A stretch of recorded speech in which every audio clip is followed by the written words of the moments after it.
Oh my. Isabel, so great to have you here. It's an absolute privilege to be sharing the stage with you. Thank you for being here and for bringing your story to Rotary leaders all over the world. Your long-standing efforts to prevent and eliminate cervical cancer align so deeply with Rotary's commitment to global health and lasting impact. So why don't we begin? Let's. So why have you dedicated your entire professional career and Rotary service to the prevention of cervical cancer? Such an honor to share this stage with you, who has done so much for Rotary, has done so much for peace, and share a little bit of our common interests. So I think all of us here have been affected by cancer, directly or indirectly, through a friend, through a family member, through a neighbor. But some has great outcomes, some not so great, as I lost my mother to metastatic breast cancer after a long period of suffering. But there's only one cancer that we can eliminate, and that is cervical cancer. I never thought that we would use the word elimination for cervical cancer. When I start working in cervical cancer many years ago, we didn't have the tools we have today. We did not know that the main cause of cervical cancer is a virus, HPV, or human papilloma virus. Doesn't have anything to do with family history, and it is a virus. And with that discovery, it came the opportunity to develop amazing tools that today we can talk about elimination. We have an HPV vaccine that can prevent cervical cancer, and that's why it's recommended that we vaccinate girls and boys because of other HPV-associated cancers before they are exposed to the virus. It's a sexually transmitted virus, so that's why we recommended the vaccine early. Now we have HPV test. So for many women in the room my age, we don't need to do the old pap smear anymore every year. I know, that's not the most fun experience we go through every year, but we do it, but not many women do it. And now we have HPV test that we can go every 3, or some of us every 5 years, because then with HPV test, we can detect the presence of the virus even before we have changes like we detect with pap smear. And with that, very good technologies to follow up. And that's why the World Health Organization has launched the elimination plan, the only cancer. But that's not the question. You asked me, so let me answer the question. Okay. So why do I believe we can eliminate cervical cancer? Because I have a disease that, as the Director General of WHO said yesterday, or the day before, that everyone here, every Rotarian, every Rotaract, had the audacity and the tenacity to eliminate, and that's polio. So let me share a little bit of my story. Good. Although I cannot follow Ramesh, I think that what Ramesh and I have in common, as you heard from him, is that we're very thankful that we are here when many others didn't have that opportunity. We only have that limp to remind us how lucky we are.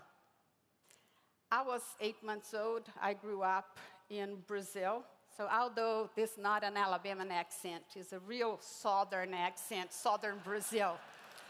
Never lost my accent. I cannot forget where I came from. I grew up in a very small town in Paraná. I have some colleagues here from south of Brazil. And I got the first dose, and when the second dose came, this is 1963. Now you do the math on how old I am. So when the second dose came, I was sick. So the pediatrician said, well, we'll vaccinate her next month. And we had an epidemic. So, and I had polio in both arms and both legs. And my mother needed to take me to a hospital in São Paulo, take the train. She didn't have the resources, and leave me there for a while. But that's the sad part of the story. From then on is a happy story, because I had a very strong mother who would take me door to door. Literally, she would dress me in shorts to really show my leg, and had the vaccine, and would tell parents, you do not want this to happen to your child. And I was the star in town. My mom should be a psychologist, because she made me feel so important. And that's how I grew up. And then in 1983, I joined Rotaract.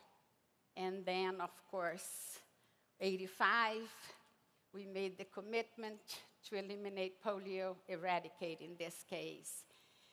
And God has an interesting plan that when I came to the United States to do a fellowship for a year, the expert in my field was in Birmingham, Alabama. And guess who was in Birmingham, Alabama? Dr. Leslie Wright, the first chairman of the Polio Plus. So, I don't know if y'all, I learn English in Alabama, I say y'all. So, when I don't know y'all's faith, but I think God had a plan. And he put me in some places for a reason. And today, I am what I believe the best club in the world that is very committed to eliminate cervical cancer. And I think the opportunity to eliminate another disease, not many people have that opportunity, and that's my commitment. Amazing story. Isabel, just fantastic. And the fact that you were a poster child during that whole process with your mother, you were really put out there in the community to connect the story. That's fantastic. You know, Rotary's legacy in the fight to end polio is one of the most remarkable public health efforts in history. From your perspective and through your lens of your role and your experience, how do you see that legacy influencing Rotary's potential to help you prevent cervical cancer? And what lessons do you believe carry over? All of them. So I think polio, where we are today with cervical cancer is where we were in 1985. We had a tool. We had the vaccine. We had a powerful vaccine that was mandated by the World Health Organization to be free and available in the world in 1974. So 11 years later, when we started with Rotary, we had the tool, but we still had 350,000 cases in the world. So it's the same with cervical cancer now. We have the tools. Most countries, 149 countries now out of 195, that is 76% of the countries in the world, have the vaccine. Some are more limited, but they have it. And that is the responsibility of the government. Rotary can help with what we learned from polio to disseminate, to get the vaccine to the kids that need the most. So we have the infrastructure. It's like building a stadium for the World Cup and only have a World Cup there, and that stadium will sit there. So to me, it would be a waste to build this infrastructure, because I know we're going to eliminate polio within the next 2 years. So then we need to use the stadium. We need to use the infrastructure. But I think more important is the credibility of Rotary. I was there in 1985 with Rotaract, and I saw firsthand what Rotary did in towns in Brazil to get the vaccine out was really our yellow vest that is so well recognized as an organization. And the credibility of everyone, all of us as Rotarians or Rotaract, because a lot of times we see with cervical cancer, you have more credibility in your community than many medical providers. And so I think that carries forward. So you say, gosh, how can we use this infrastructure? Well, Sri Lanka has done it. And let me share a little bit of Sri Lanka, because I think my friends in Sri Lanka are our inspiration of how this can be done. And if you ever plan to do business with Ravi Ravindran, you're going to lose. He's the best negotiator that I have seen in the world. And was our friends, I'm sure Ravi's here. I'm not doing business with you, Ravi. So, with so much kindness. The Rotary Club of Colombo, and we had a Rotary Foundation grant, and they have worked very hard with government. They involved government from day one, and they were able to change the entire country's guidelines for cervical cancer screening. They have been able to reach 90% vaccination in the schools. And that is one club in Sri Lanka.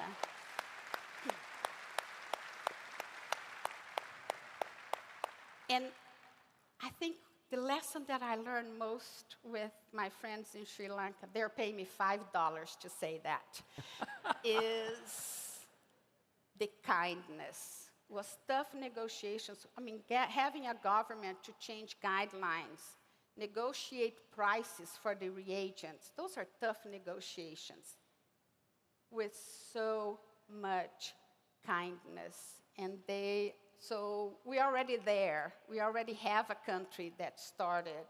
So we just need to follow Sri Lanka. That's fantastic. Great follow-up story.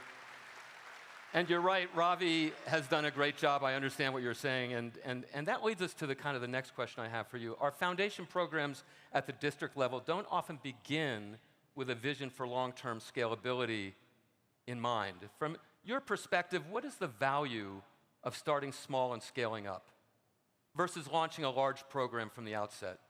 And how can we do that while still keeping a clear focus on achieving full and lasting impact? I think there's a place for both, depending on where you are with your club, with your resources, with the champions you have. So my day job is a researcher at the University of Alabama, Birmingham. And I get millions of dollars from the National Institutes of Health in the United States, and I hope we'll continue to get research funds.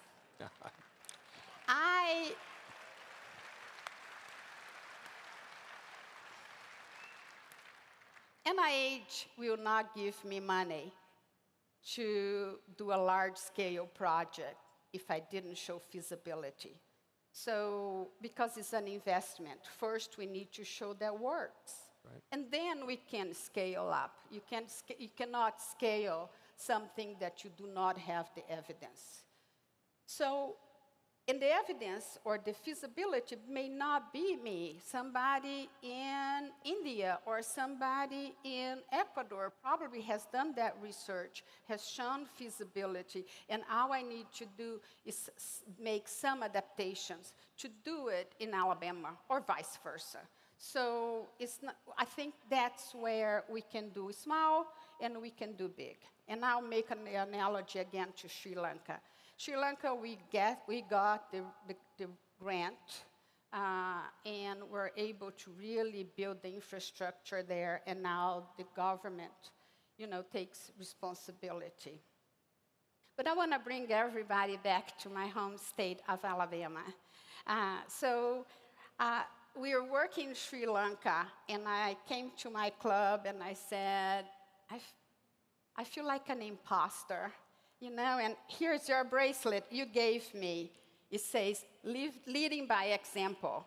And I said, how can we be an example if we do not do it right here in our home state, where we have one of the highest incidence and mortality of cervical cancer in the United States? Some counties in Alabama have the incidence of Guatemala or Nicaragua, and that is unacceptable in a country where we have the tools, they are free. So my club said, let's start. I have a great club, and we started. You see in the background, Butch Busby, a Rotarian in Lafayette, Alabama. It's a rural county that has the highest cervical cancer incidence in the state. We did not know Butch. We never been to Chambers County. And we called them and we say, we want to partner with you. They identify a champion. And this man went and lent us credibility. And that is what I was talking about, the credibility of Rotarians. He got an entire school system in the county, a school superintendent, to let us work with high school students in a leadership program for them to develop the campaign and for them to develop all the tools. And they got, in a county where vaccination was 35% uptake, in one of the high schools got to 81%. So, unbelievable. And from that, my club thinks big. We said we need to go statewide, and we brought people from all over the state, had a meeting, not a single lecture. We really listened to them, and they had a lot to say, what we should do. And we developed a plan. And we said, well, if Rotary launches a plan, an elimination plan, we cannot do this alone, or the university. So we went to the state health officer, say, we want an official plan for Alabama to eliminate cervical cancer. And because of the credibility of Rotary, he said yes immediately.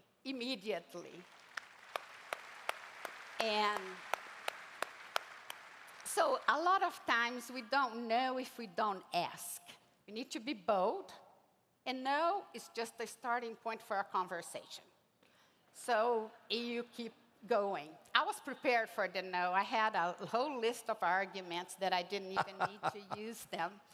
And now, actually, he has been a champion to engage other state health officers in the United States to do the same. So Alabama now is the first and only state with a plan to eliminate cervical cancer. And we are so very proud of our state. And so I think that is, oh, and see, I digress from questions, you know, right? My mind goes elsewhere.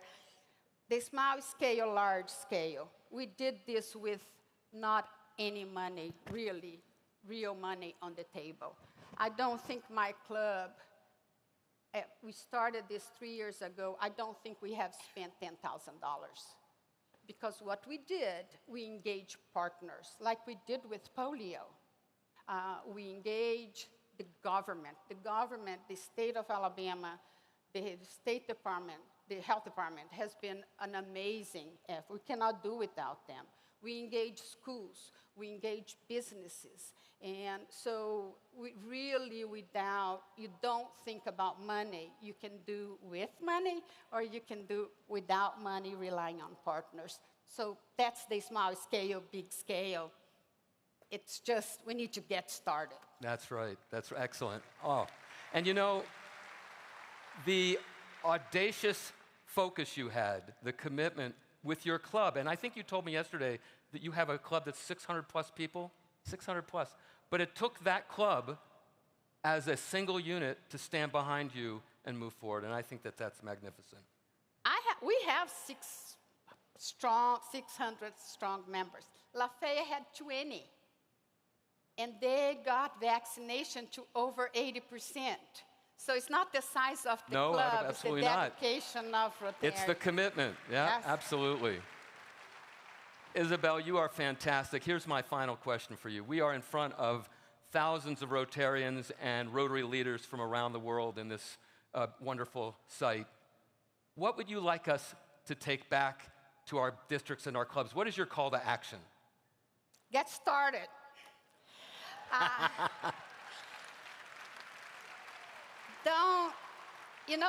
The great thing about what we're doing in Alabama is called Operation Wipeout. You can go to operationwipeout.org. We have a lot of tools and resources there, include a guide for Rotary clubs to get started, how to identify a champion, how to engage partners, and how to talk to hesitant parents. And so we are not prepared.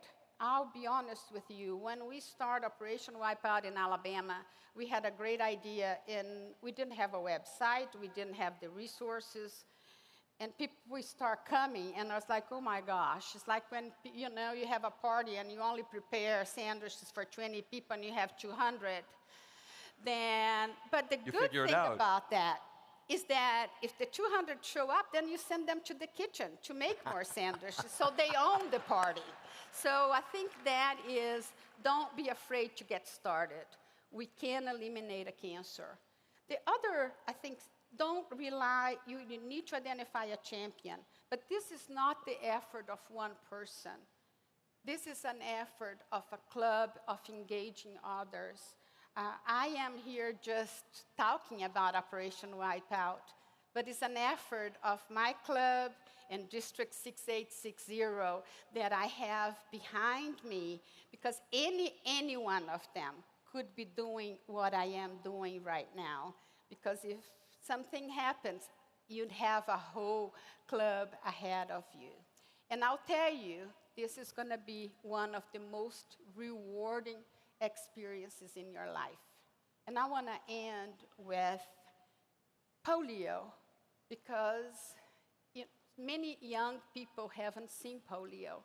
So when I'm walking and a young person asks me, what happened to your leg? And I say, I had polio. And the most rewarding thing to me is when that young person says, what is polio? And I look up and I say, Mom, we did it. So go for it. Thank y'all. Oh, my. Isabel, thank you. You've reminded us that real impact begins with purpose, grows through persistence, and multiplies through service. Your work shows what's possible when we bring both expertise and heart to the table.